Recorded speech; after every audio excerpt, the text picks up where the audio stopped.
इस लेक्चर में हम मेंडल की थर्ड नियम के बारे में पढ़ेंगे। इसके पहले लेक्चर में हम मेंडल के फर्स्ट नियम और दूसरे नियम के बारे में पढ़ चुके हैं, जो कि प्रभाविता का और पृथक्करण का नियम है। इस लेक्चर में हम मेंडल के थर्ड नियम के बारे में पढ़ेंगे, जो कि है स्वतंत्र अपवहन का नियम। इसे द्विसंकर क्रॉस या संकरण भी कहा जाता है। द्विसंकर क्रॉस का मतलब होता है कि इस नियम में हम दो लक्षणों को लेकर संकरण या क्रॉस कराते हैं, इसीलिए इसे हम द्विसंकर क्रॉस कहते हैं। यहाँ पर जो दो लक्षण लिए जाते हैं वो बीजों का रंग और बीजों का आकार है, इसलिए इस नियम को हम द्विसंकर संकरण भी कहते हैं, यानी कि डाई हाइब्रिड क्रॉस कहा जाता है। यहाँ पर एक युग्मक जो होता है वह दूसरे युग्मक के ऊपर निर्भर नहीं होता, इसीलिए इसे हम स्वतंत्र कहते हैं। स्वतंत्र मीन्स होता है आज़ाद, अपवहन मीन्स होता है मर्जी, यानी कि इंडिपेंडेंट होता है। एक युग्मक दूसरे युग्मक के ऊपर निर्भर नहीं होता है। इंग्लिश में इसे लॉ ऑफ इंडिपेंडेंट असॉर्टमेंट कहा जाता है। इस नियम के अनुसार जब मेंडल जी ने मटर की बीजों को लेकर जब संकरण कराया, तो इन्होंने देखा कि एक लक्षण जो है दूसरे लक्षण के ऊपर निर्भर नहीं, यानी कि एक लक्षण जो है किसी भी युग्मक के साथ रह सकता है, इसीलिए इसे स्वतंत्र कहा जाता है और इस नियम को स्वतंत्र अपवहन का नियम कहा जाता है। इस नियम का जो रेशियो मिलता है 9:3:3:1 मिलता है। इस नियम को हम स्ट्रक्चर के माध्यम से समझेंगे। अब हम स्ट्रक्चर के माध्यम से इस नियम को समझेंगे। मेंडल जी ने अपने प्रयोग में मटर की बीजों के दो लक्षण लिए। सबसे पहला उसका आकार और दूसरा उसका कलर। आकार में जो है गोल और पीले बीज लिया। दूसरे लक्षण में इन्होंने झुर्रीदार बीज, और झुर्रीदार मीन्स होता है हल्का मुड़े हुए, और हरे बीज लिए। गोल बीज का जो आकार था उसको इन्होंने कैपिटल आर से डिनोट किया, जबकि झुर्रीदार जो कि रिंकल्ड बीज होते हैं उनको स्मॉल आर से डिनोट किया। जबकि पीले बीज को इन्होंने कैपिटल वाई और हरे बीज को इन्होंने स्मॉल वाई से डिनोट किया। इन्हीं को यहाँ पर लिख लिया गया है। ये गोल बीज का प्रतीक है, ये पीले बीज का है। झुर्रीदार को इन्होंने स्मॉल आर से लिखा, हरे बीज को स्मॉल वाई से लिखा। ये पेरेंट्स है, इनका अगर युग्मक निकाला जाए तो एक आर यहाँ से निकलेगा, यहाँ से एक वाई, यहाँ से स्मॉल एक आर, यहाँ पर एक स्मॉल वाई। अगर इनको हम मिक्स करें तो यहाँ पर आर जो होता है कैपिटल आर स्मॉल आर के साथ मिक्स होगा, कैपिटल वाई स्मॉल वाई के साथ मिक्स होगा, तो यह पहली जनरेशन निकलती है।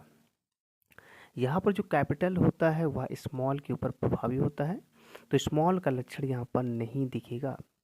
तो कैपिटल आर है तो कैपिटल आर को हम डिनोट करते हैं गोल से, तो यहाँ पर गोल बीज होगा, इस छोटा आर यहाँ पर नहीं चल पाएगा।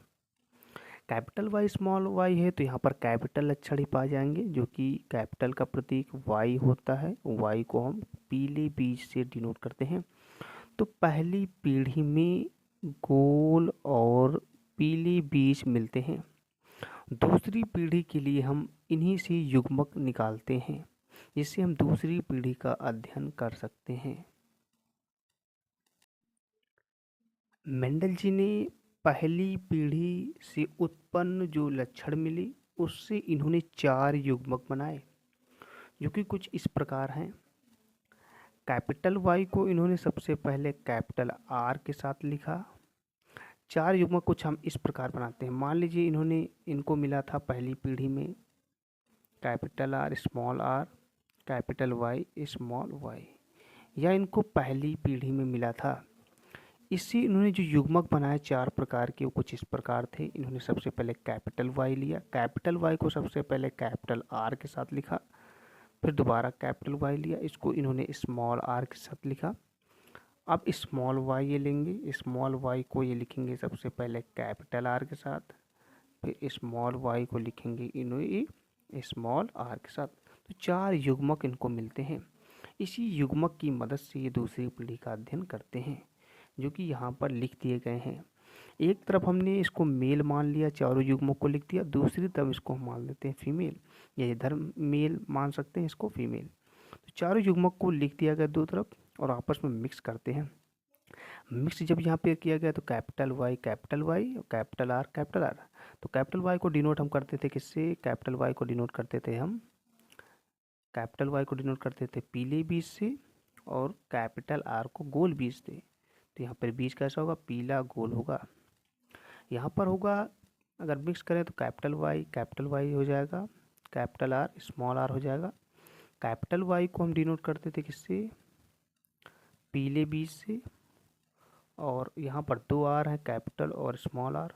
कैपिटल आर जो होता है वह प्रभावी होता है स्मॉल आर के ऊपर, इसलिए बीज जो होंगे वो कैपिटल आर होंगे। कैपिटल आर को हम गोल बीज कहते हैं। इस प्रकार हम मिक्स करते चले जाएंगे, capital R, capital Y, capital are.